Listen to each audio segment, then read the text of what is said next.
Je me suis marié il y a 18 ans. Ma femme était une épouse merveilleuse qui m'a donné 4 garçons et une fille. Il y a quelque temps, j'ai été atteint d'une maladie de la prostate. J'ai commencé à faire des examens et des analyses. Et lors de ces tests, on a découvert que j'étais stérile et incapable de procréer. J'étais sous le choc. Comment pouvais-je être stérile alors que j'ai 5 enfants? Le doute a commencé à m'envahir de toutes parts. J'ai pensé à aller dans un autre hôpital pour vérifier, car je ne voulais pas être injuste envers ma femme, elle est mon honneur avant d'être mon épouse. Je suis allé dans 3 hôpitaux différents et les résultats étaient identiques. Je suis stérile. Après de longues réflexions, j'ai décidé de prélever des échantillons sur mes enfants pour faire une analyse ADN sans que personne ne le sache. J'avais peur de leur être injuste ou de l'être envers leur mère. J'ai pris des cheveux sur leur tête pendant qu'ils dormaient et je suis allé à l'aube au laboratoire. Quand j'ai remis les échantillons, le médecin m'a informé que le résultat apparaîtrait dans 1 mois, car l'analyse est très précise et prend du temps. Je suis sorti du laboratoire au bord de l'effondrement. Le doute rongeait mon cœur et je ne savais pas quoi faire.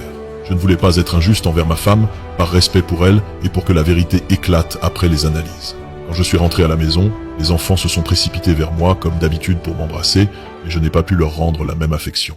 Je les ai repoussés et j'ai commencé à crier sur eux pour qu'ils s'éloignent. Ma femme est entrée dans la pièce, a fait sortir les enfants et m'a dit calmement « Qu'est-ce qui ne va pas ?» J'ai regardé son cou et une sensation étrange m'a traversé l'esprit, l'envie de l'étrangler. Elle m'a demandé « Es-tu fatigué ?» J'ai répondu « Oui, fatigué et un peu épuisé ». Elle a proposé « Je te prépare à manger ?» J'ai dit « Non, je ne veux rien ». Je me suis assis devant la télévision dans le salon à réfléchir jusqu'à ce que le sommeil m'emporte. Je ne me suis réveillé qu'à 6 heures du matin, après une nuit pleine de cauchemars, où je me voyais tuer ma femme, mes enfants et me suicider. Je suis sorti de la maison et me suis assis devant, observant de loin. Le doute me tuait pendant ce mois d'attente. Je surveillais ma femme, mais elle ne sortait presque jamais de la maison et personne ne venait. Une semaine avant la date prévue, je suis allé au laboratoire, mais on m'a informé que le résultat serait retardé d'1 semaine supplémentaire. J'ai failli devenir fou. Je suis sorti du laboratoire et j'ai décidé d'aller voir mon ami proche, mon frère de cœur. Il avait toujours été à mes côtés dans les problèmes conjugaux, professionnels et dans tout ce que je rencontrais.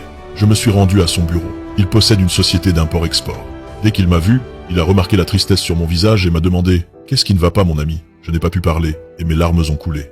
Il m'a dit « Parle, je ne peux pas t'aider si je ne sais pas ce qui ne va pas. » Il m'a demandé de me calmer et après quelques instants, j'ai commencé à lui raconter toute l'histoire. Il a souri légèrement et m'a dit « C'est ça la raison de ta tristesse ? Mon ami, ce sont tes enfants et ta femme est honorable. Elle te préserve et préserve ton honneur. Ne laisse pas le doute te détruire. » Il s'est mis à me raconter des histoires de gens qui avaient eu des enfants, puis, après des années, il s'était avéré qu'ils ne pouvaient plus procréer.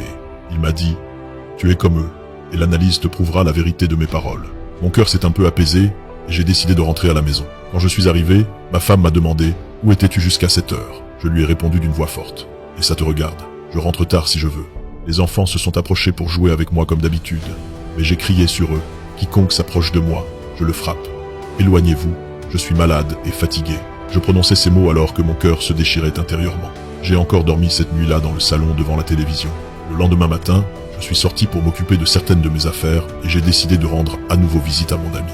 Alors que je garais ma voiture devant son entreprise, j'ai vu ma femme sortir de chez lui. J'étais surpris, mais le doute ne m'a pas effleuré, car c'est mon ami proche. J'ai reçu un appel, alors je suis resté dans la voiture pendant une demi-heure. Puis je suis entré dans son bureau et nous avons discuté. Mais il ne m'a pas informé que ma femme était venue le voir. C'est là que le doute a commencé à s'infiltrer. Je suis rentré à la maison et j'ai demandé à ma femme « Es-tu sorti de la maison aujourd'hui ?»